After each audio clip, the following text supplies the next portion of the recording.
आणि एक महत्त्वाची घडामोड आहे। एकीकडे मवियामधले काही जागांचे तिढे अजूनही कायम आहेत असं दिसतं आहे, तर मवियामधलीच एक महत्त्वाची घडामोड आहे ती म्हणजे मवियाचा फॉर्म्युला ठरलेला आहे। वंचित सोबत जर आली नाही तर शिवसेना ठाकरे गटाला 22 जागा, काँग्रेसला 16 आणि राष्ट्रवादी शरदचंद्र पवार पक्ष 10 जागा लढणार असं म्हणत हा तिढा सुटल्याची माहिती समोर येते। अधिकची माहिती या सगळ्या संदर्भात आपले प्रतिनिधी कृष्णात पाटील यांच्याकडून घेऊया। कृष्णात, अखेर मवियाचा फॉर्म्युला ठरलाय असं म्हणता येईल का? आणि ज्या जागांचा तिढा होता तोही प्रश्न मिटलेला आहे असंही म्हणता येऊ शकतं का?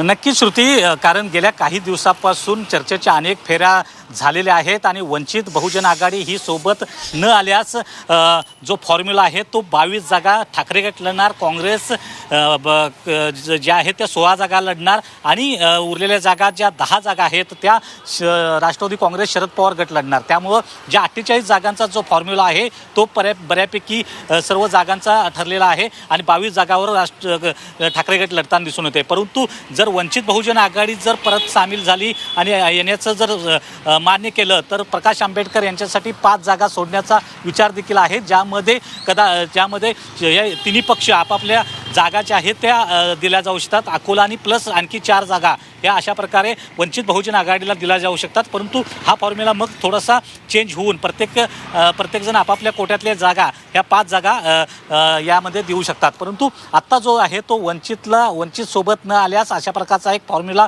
महाविकास आघाडीचा ठरलेला दिसून येतो। ज्या 22 जागांमधल्या एक जागा जी हातकणंगलेची जागा आहे ती ठाकरे गटाच्या कोट्यातून तिथले हातकणंगले स्वाभिमानी शेतकरी संघटनेचे नेते राजू शेट्टी यांना बाहेरून पाठिंबा देण्याचा ठरलेला आहे। परंतु अद्याप देखील राजू शेट्टी यांच्याकडून काही प्रतिसाद न मिळाल्यास तिथून देखील ठाकरे गट आपला उमेदवार तिथं लढवू शकते। त्यामुळे एकूण अशा प्रकारचा 22, 16 आणि 10चा फॉर्म्युला महाविकास आघाडीचा समोर आलेला पाहायला मिळतोय।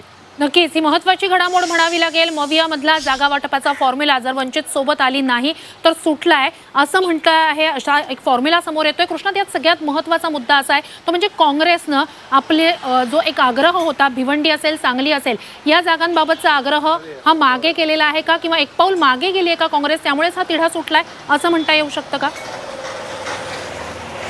नक्कीच, कारण आतापर्यंत ज्या प्रकारे काँग्रेस आग्रही होतं की आम्हाला जी सांगलीची जागा आहे ती देण्यात यावी, परंतु त्याच्या बदल्यात आता असं ठरलेलं आहे की जालनाची जागा आहे, जालना जिथं आतापर्यंत शिवसेना ठाकरे गट आग्रही होता किंवा शिवसेना ठाकरे गट ही मागत होती जालन्याची जागा, परंतु जालना ही काँग्रेससाठी सोडण्यात आलेली आहे आणि सांगलीची जागा आहे ती त्या जागेवर शिवसेना ठाकरे गट अजून देखील ठाम आहे आणि ती जागा कुठल्याही परिस्थितीत चंद्रराव पाटील लढवणार असल्याची माहिती समोर येते। त्याचबरोबर जी दक्षिण मध्य मुंबईची जागा आहे ज्या ठिकाणी काँग्रेस देखील आग्रही होतं ती जागा देखील ठाकरे गट लढणार आहे आणि भिवंडीची जागा ज्या ठिकाणी काँग्रेस मागत होतं त्या ठिकाणी शरद पवार गट तिथं लढणार आहे। शरद पवार आपला उमेदवार त्या ठिकाणी देत आहेत, त्यामुळे ज्या वादग्रस्त जागा होत्या, ज्या जागांवर तिढा होता त्या सुटलेल्या आहेत। त्यामुळे महत्त्वाची घडामोड आपल्याला म्हणता येईल, हीच महत्त्वाची घडामोड कृष्णात आपल्याला म्हणता येईल। अपडेट्स तुमच्याकडनं असेच घेत राहूच।